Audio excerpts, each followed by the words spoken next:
శ్రీమతే రామానుజాయ నమః. మీ అందరికీ ఈరోజు రథసప్తమి యొక్క శుభాకాంక్షలు తెలియజేస్తూ, మాఘమాసంలో శుక్లపక్షంలో సప్తమి తిథి నాడు వచ్చేటువంటి రోజుని మనమంతా కూడా రథసప్తమి అనేటువంటి పండుగను జరుపుకుంటాం. ఈ రథసప్తమి అంటే ఏమిటి అంటే, దీనిని చక్కగా ఒక మాట చెప్పాలంటే సూర్యుడి యొక్క జయంతి అంటారు. అంటే సూర్యుడు పుట్టినరోజు. మరి సూర్యుడికి పుట్టినరోజు ఉంటుందా అంటే ఖచ్చితంగా ఉంటుంది. ఈ విశ్వంలో ఏ చిన్న వస్తువు పుట్టాలన్నా కూడా పరమాత్ముడి యొక్క స్పర్శ లేకుండా ఏది పుట్టదు అని మనం గ్రహించాలి. అలాగే సూర్యుడి యొక్క తండ్రి పేరు కశ్యపుడు, తల్లి పేరు అదితి. అదితి యొక్క గర్భంలో జన్మించాడు కాబట్టి ఈయనకి మరో పేరు ఆదిత్యుడు అని అంటారన్నమాట. మరి సూర్యుడి యొక్క గొప్పతనం ఏమంటే, ఈయన ఈ యొక్క పెద్ద విశ్వంలో మనమున్నది చిన్న గ్యాలరీ. ఈ గ్యాలరీలో 9 గ్రహాలు ఉంటాయి, 12 రాసులు, 27 నక్షత్రాలు. ఇందులో మనం ఒక కాలనీలో మనం ఉంటున్నాం. ఇలాంటి కాలనీలు కొన్ని కోట్లు ఉంటాయన్నమాట ఈ విశ్వంలో. అంటే కోటి సూర్య ప్రభ అంటారు. కోటి సూర్య అంటే ఈ మాట కోటి అనే మాట సూర్యుడికి ఎందుకు వాడతారు ప్రతిసారిలో కూడా అంటే, అనేక మంది సూర్యులు ఈ విశ్వంలో ఉన్నారన్నమాట. మన కాలనీకి మనకు కనిపించే సూర్యుడు ఈ యొక్క ఆదిత్యుడు అన్నమాట. మరి ఈ ఆదిత్యుడు పుట్టినరోజు ఈరోజు మాఘమాస శుక్ల సప్తమి అని చెప్పి మనం పండుగ చేసుకుంటున్నాం. మరి అదితికి పుట్టాడు అంటున్నాం. ఇతనికి మహావిష్ణువు ఇచ్చినటువంటి బాధ్యత ఏమిటంటే, ఈ యొక్క గ్యాలరీకి గెలాక్సీకి ఈయన ఒక తలుపు అన్నమాట. ఈ తలుపుని లోపలికి వెళితే, సూర్యమండలం దాటుకొని లోపలికి వెళితేనే మనకు అనేక లోకాలు వస్తుంటాయి. అందులో అత్యంత గొప్పది వైకుంఠం వెళ్ళాలన్నా కూడా సూర్యమండలం దాటితే కానీ మనం వైకుంఠానికి వెళ్ళలేం.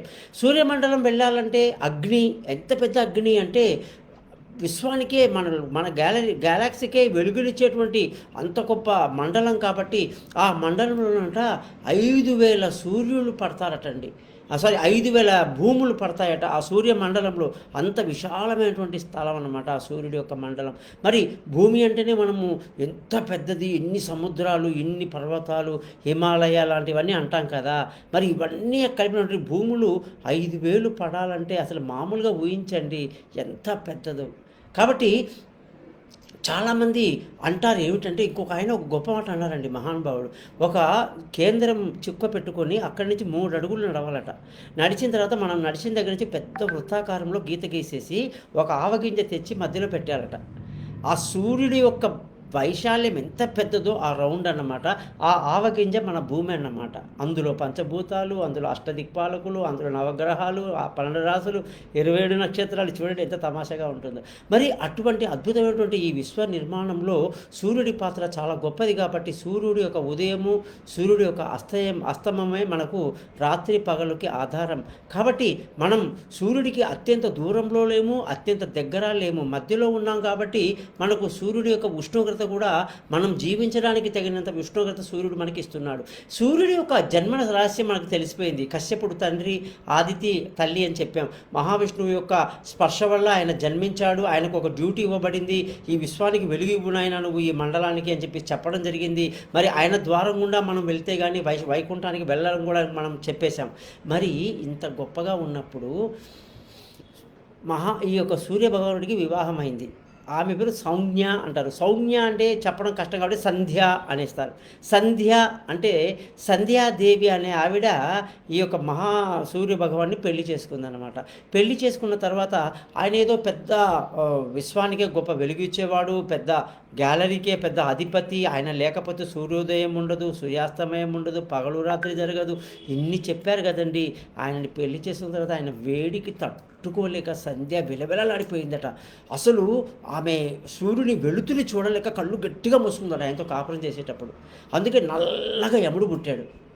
యముడు చాలా నల్లగా ఉంటాడు. ఎందుకంటే కర్రగా ఎందుకు ఉంటాడంటే సంధ్య కళ్ళు మూసేసుకుంది, చీకటి అనమాట. ఆ విధంగా గర్భం దాల్చి యమునికి జన్మనిచ్చింది. తర్వాత ఇంకొకసారి కూడా సూర్యుడితో ఆమె కాపురం చేసిన టైంలో ఒళ్ళంతా గజగజ ఉడికిందట ఆమె. ఎందుకో ఆ వేడికి తట్టుకోలేక తాళలేక అనమాట. అప్పుడు యముని యొక్క చెల్లెలు యమున వచ్చేసి భూమి మీద పుట్టిందన్నమాట. యమున నది అంటారు చూసారండి, ఎన్ని పాయలు, ఎన్ని వంపులు తిరుగుకుంటూ అది మన నార్త్ ఢిల్లీ వైపు ఉంటుందన్నమాట. మరి అంత యమునా నది కూడా ఆ యొక్క సూర్యుడి యొక్క కూతురు అన్నమాట. ఈ విధంగా సంధ్య ఇద్దరు జన్మలు ఇచ్చిన తర్వాత సూర్యుడికి వేడికి తట్టుకోలేక ఓ రోజు సంధ్య ఏం చేసింది, అమ్మో ఇలా ఉంటే నా వల్ల కాదురా దేవాని ఆమె ఛాయ నీడను అక్కడ వదిలేసి పుట్టింటికి వెళ్ళిపోయింది. పుట్టింటికి వెళ్ళిపోతే ఛాయనే సంధ్య అనుకున్నాడు ఈయన. అనుకుని అదే రూపంలో ఉంది, కాకపోతే ఈ ఎండ వల్ల కాస్త కమిలినట్టుంది, నల్లగా ఉంది అనుకున్నాడు. పాపం ఆమెతో మామూలుగానే కాపురం చేస్తున్నాడు. అప్పుడు నల్లటి శని పుట్టాట. శని పుట్టగానే పశ్చిమం వైపు ఉంటాడు, తండ్రికి పూర్తి వ్యతిరేకమైన. కొందరు చూశారు కదా మన ఇంట్లో తండ్రికి పూర్తి వ్యతిరేకంగా మాట్లాడుతుంటారు పిల్లలందరూ కూడా. సహజమే అది, ఎందుకంటే తండ్రికి కొడుకు అంతగా పడదన్నమాట. అది జ్యోతిష శాస్త్రంలో మనకు తెలుస్తుంది. అట్లా ఈ తూర్పులో ఉన్న సూర్యుడికి పశ్చిమం అంటే ఎడముఖం పెడముఖం అన్నట్టు పశ్చిమంలో శని ఉంటాడు. ఈ సూర్యుడు ఉదయించగానే నల్లని నీడ అలా వచ్చేస్తుంది, వెనకాల శని అనమాట. నీడ అంటే ముందు ఉండేది ఆత్మస్వరూపం అయితే వెనకాల ఉండేది శని. ఈ విధంగా సూర్యుడి యొక్క కొడుకు శని, ఆ తర్వాత ఇద్దరు పిల్లలు పుట్టారు, మళ్ళీ తమ్ముడు ఒకరు చెల్లెలు ఒకరు పుట్టారు. ఈ విధంగా మొత్తం 5 సంతానం అన్నమాట. ఈ విధంగా సూర్య భగవానుడు అత్యంత గొప్ప ప్రభావం కలిగినటువంటి వాడు, అందరికీ కూడా వెలుతురునిచ్చి జ్ఞానాన్ని ఇచ్చేటువంటి వాడు, చీకటిని తరిమి కొట్టేవాడు అని చాలా గొప్పగా ఉంది. ఈ మహాసూర్యుడి గురించి మనం చెప్పదలుచుకుంటే ఈ త్రేతాయుగంలోనండి రాముల వారు అక్కడ రావణాసుని చెప్పడానికి వెళ్ళినప్పుడు అక్కడ ఉన్నటువంటి భయంకరమైనటువంటి భూత ప్రేతాలను చూసి భయపడిపోయారట. అసలు ఆ నవగ్రహాలు బంధింపబడ్డాయట. అష్టదిక్పాలకులు ఇంట్లో కూడిగం చేస్తున్నారట రావణుడి ఇంట్లో. వీళ్ళు త్రిలోకానికి అధిపతి అట రావణాసురుడు. ఏమన్నా అంటే శివుడినే పెగిలించేశాడు, కైలాసాన్ని అంటట, ఆత్మలింగాన్ని చూశానంట. మరి ఇతన్ని సంహరించడం ఎలాగా అనేటువంటి ఇక్ష్వాకు వంశంలో పుట్టినటువంటి రాముడు అలా ఆలోచిస్తుంటే అక్కడ సూర్యభగవానుడు ఈ ఇక్ష్వాకు వంశానికి అధిపతి అన్నమాట. మరి అటువంటి పరిస్థితిలో అగస్త్య మహాముని అక్కడికి వచ్చి రాముణ్ణి చూసి, నాయన నువ్వు ఇక్ష్వాకు వంశంలో సత్య హరిశ్చంద్రుడు లాంటి గొప్పవాళ్ళు జన్మించిన వంశంలో పుట్టావా నువ్వు, మరి నువ్వు నేను చెప్పిన ఈ ఆదిత్య హృదయం అనే మంత్రాన్ని చదువు. ఇది ఏ మతంలో కూడా, ఏ విశ్వంలో, ఏ ప్రపంచంలో ఎక్కడ ఏ మతము ఎవ్వడు కూడా కనీసం ఇతర మతస్థులు టచ్ చేయలేనటువంటి మంత్రం అన్నమాట ఈ ఆదిత్య హృదయం.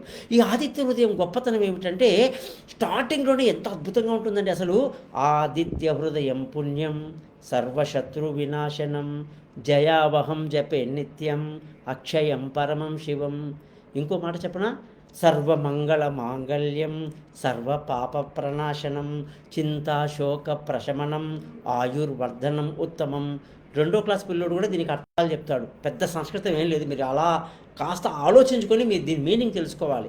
అలాగా ఈ ఆదిత్య హృదయాన్ని చక్కగా చదివి రాముల వారు 3 సార్లు అంటే త్రిరాచమ్య శుచిర్భూత్వ అంట 3 సార్లు ఉదయం మధ్యాహ్నం సాయంకాలం కంపల్సరీగా ప్రతి ఒక్కరు చదవాలట.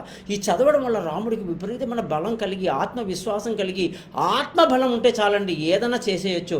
చక్కగా రావణాసురుడిని వాళ్ళ సమ్మతికులందరినీ సంహరించేసి సీతమ్మ వారిని తీసుకుని అయోధ్యకు వచ్చేసారట. అలాగే మనకు సూర్యాష్టకం అనే మంత్రం కూడా ఉందండి, అది చాలా పవిత్రమైందండి. కాబట్టి ఇదంతా కూడా సూర్యుడికి మనము ఇచ్చేటువంటి గొప్ప మంత్రాలు అన్నమాట. సూర్యుడితో మనం ప్రసన్నం చేసుకోవడానికి చేసే మంత్రాలు. ఇలాగే సూర్యుడి యొక్క అనుగ్రహం పొందిన వాళ్ళ లెక్క చూస్తే మీరు చాలా ఆశ్చర్యపోతారండి. సూర్యుడి యొక్క అనుగ్రహం పొందిన వాళ్ళలో మనకు చాలా పాతకాలం నుంచి చూసుకుంటే రాముల వారు త్రేతాయుగంలో ఆయన అనుగ్రహం పొంది చక్కగా రావణాసుని సంపాదించారు, అదో గొప్ప. అయితే కృష్ణుడి అవతారంలోనండి శమంతకమణి అనేది ఒకటి ఉందండి. ఈ సత్రాజిత్ అనే రాజు సూర్యుని ఉపాసన చేసి ఈ సమంతకమణిని సంపాదించాడనమాట. ఈ సమంతకమణి ఎంత గొప్పదంటే అది రోజు తన ధనాన్ని ఎంత డబ్బు పెడితే దాన్ని రెట్టింపు చేస్తూ ఉంటుందన్నమాట. ఆ విధంగా ఆ రాజు చాలా సంపన్నుడు అనమాట.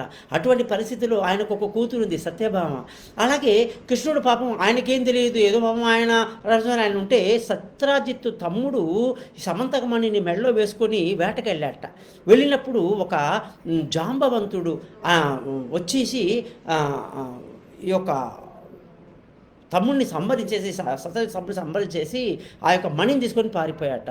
ఆయన కూతురు పేరు జాంబవతికి మెడలో వేసి అందంగా చూసుకున్నట్ట. మరి పాపం ఈ విధంగా సమంతకమణి పోయేసరికి సత్రాజిత్ అన్నట్ట ఇదంతా కృష్ణుడు చేసిన పని, కృష్ణుడే దొంగతనం చేశాడని అపవాదం వేసేట. పాపం కృష్ణుడికి ఏం తెలియదు, అయ్యో నా మీద ఇంత పెద్ద అపవాదం వచ్చిందే, సరే ఏదో కారణం అని చెప్పేసి ఆయన వేటకి వెళ్ళి వెతికి ఆఖరికి జాంబవంతుడితో యుద్ధం చేసి జాంబవంతుని ఓడించి సమంతకమణిని సంపాదించి ఆఖరికి ఆయన కూతుర్ని కూడా పెళ్లి చేసుకుని చక్కగా సత్రాజిత్ దగ్గరికి వచ్చి, చూసావా నాయన నా తప్పు లేదురా, ఎవడో ఏదో చేస్తే తమ్ముడు చేసిందని అన్ననా వేదే అంటే ఆయన చాలా బాధపడిపోయి తన కూతురు సత్యభామను కూడా ఇచ్చి పెళ్లి చేసి పంపించారట. ఈ విధంగా సూర్యుడి యొక్క ఉపాసన చేసి సమంతకమని సంపాదించడమే మనకు ద్వాపరయుగంలో ఒకటి. ఇంకో గొప్ప విషయం ఏంటంటే ధర్మరాజు గారు ఈ యొక్క వనవాసంకి వెళ్ళారు కదా తమ్ముళ్ళతో. వెళ్ళినప్పుడు అజ్ఞాతవాసం కూడా 1 year చేశారు కదా. ఆ టైంలో వాళ్ళకి భోజనాలు ఎక్కడండి? అంత పెద్ద చిట్టడవిలో భోజనాలు కావాలి, ఏ పూట కాపూట తినాలంటే ఏం చేయాలండి? అందుకు తెలివిగా ఆయన సూర్యుని ఉపాసన చేశారట. ఉపాసన చేసి అక్షయ పాత్రని సంపాదించారండి. ఆ అక్షయ పాత్ర మనం కోరుకున్న వంటకాలన్నీ ఇస్తుందన్నమాట. ఆ విధంగా అది అన్ని సర్వ సంపదలు ఇస్తుంది.